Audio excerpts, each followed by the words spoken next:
Welcome back again to the channel Kings and Queen. Oh yes guys, I'm going to be sharing a particular video with you all to watch. This video is a video of a white man that decided to visit a country, and he made the research and discovered that there is an African country that has never ever been colonized. All those white people, they think it is only the British that has power over every other countries in the world. In fact, they think they are the owner of the whole continent because they believe that they have virtually, colonized all African countries, in fact, all countries in the world. But it was actually surprised to see that Ethiopia was never colonized. Are you ready to see the video? We'll be diving right into the video, but before then, if you've not subscribed to the channel, please do so where to subscribe, like this video, please share this video, and turn on your bell notifications so you can get notified whenever I post amazing videos. Let's dive right into the video and we would be right back. Can you travel to a country that was never colonized? Well, what a great way to celebrate 100 countries. Let's go. So after doing a little research on what country hasn't been colonized, chat told me that basically every country in the world has experienced colonization, but there is an exception. Country 100, here we come. So I said goodbye to Djibouti and started reminiscing on all of the crazy things we've done in the last decade, because after 12 years of consecutive travel, I have landed in my 100th country, which I cannot believe. Welcome to Ethiopia. I'm super excited to be here, and honestly, that is crazy. It took me 12 years, but we finally did it. 100 countries. How insane is that? And apparently Ethiopia is one of the handful that have never been. I have been doing some Googling about this project. The Addis Ababa Riverside Project is an urban renewal initiative that aims to transform the city's neglected riverbanks into public spaces, including parks, walkways, and recreational areas. The project, which officially started in 2020 with a 12-kilometer first phase and continues with 25 kilometer. Wow. That is really long.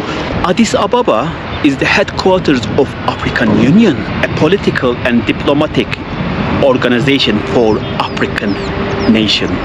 We are on top of this bridge now. Wow, look at these guys. The view is incredible. Look at this.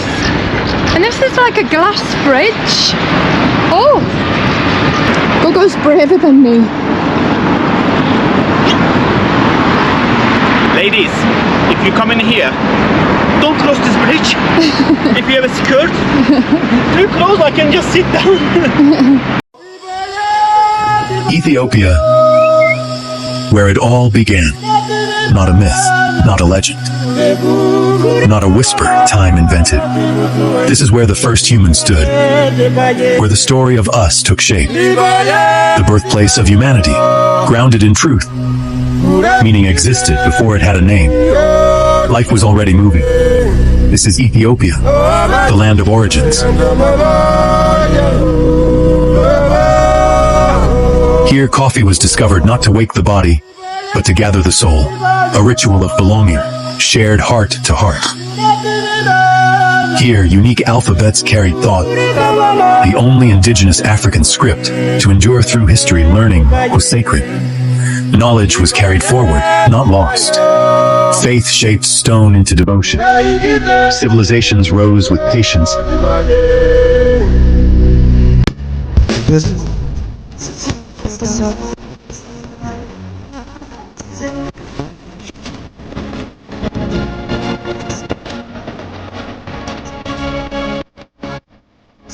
Africa is the future.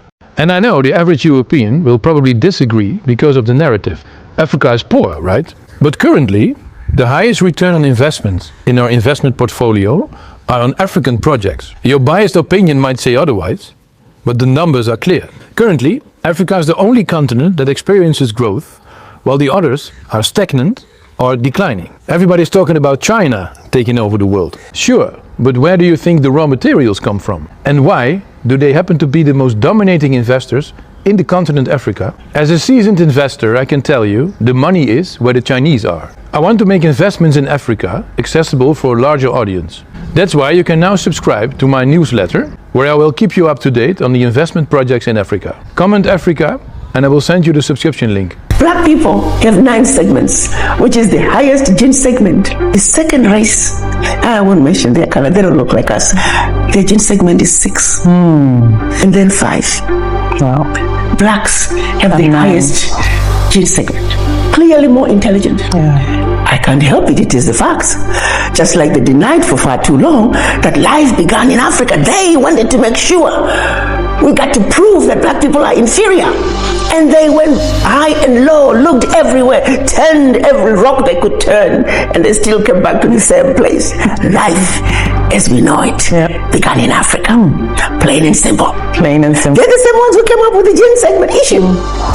But what they do is they don't want to bring it all out and make sure it's in our history books. But whose fault is that? We're still using the old colonial textbooks that intentionally eliminated facts that would have brought us up more empowered and proud as Africans.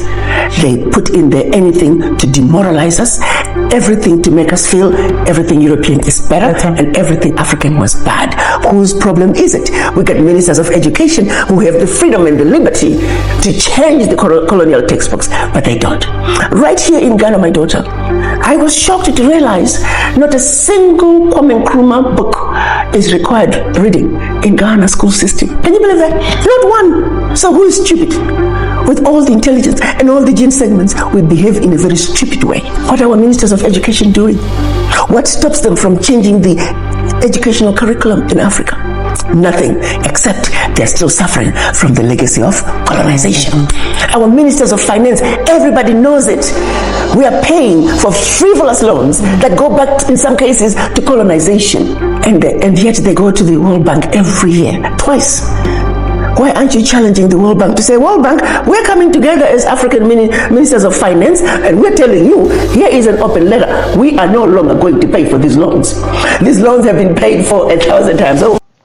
Guys, you see, in the world, Africa is one of the least continents people usually talk about, because the Westerners has been brainwashed to think that Africa is laid back, or Africa is backward, or there is nothing good about Africa. That is what has been, the stereotype that has been, placed on their head or in their mind about Africa. But currently, the narrative is beginning to change. A lot of people are beginning to, research and explore different African countries, and they are beginning to see that there is a lot of developments going on in Africa. That Africa, in fact, is just so sweet, so beautiful to live in. And over times, I've seen a couple of videos of people relocating from America and moving down to Ethiopia, moving down to Ghana, moving down to Nigeria, moving down to Kenya, moving down to Botswana, and many other African countries. And you'll be asking me, why are they moving? You're going to be finding out the reason why those people chose to leave America and move down to Africa in my next video. If you've not subscribed to this video, please do to subscribe, like this video, share this video, and to all my Ethiopian families, I love you all. I want to say a very big thank you to you all for always engaging on my videos, for always sharing. The love I get here from my Ethiopian families, oh my God, I cannot trade it for anything. Please keep supporting. If you want to support more, share this video, like this video, subscribe to join the family, and you want to extend some other support, you can reach out to me via my email ujtv99@gmail.com, ujtv99@gmail.com, or you can as well send a super chat or a super thanks down there below there. You click on it to send a super thanks or a super chat, any amount you can be able to afford to support this channel. Thank you for always watching. Love you all.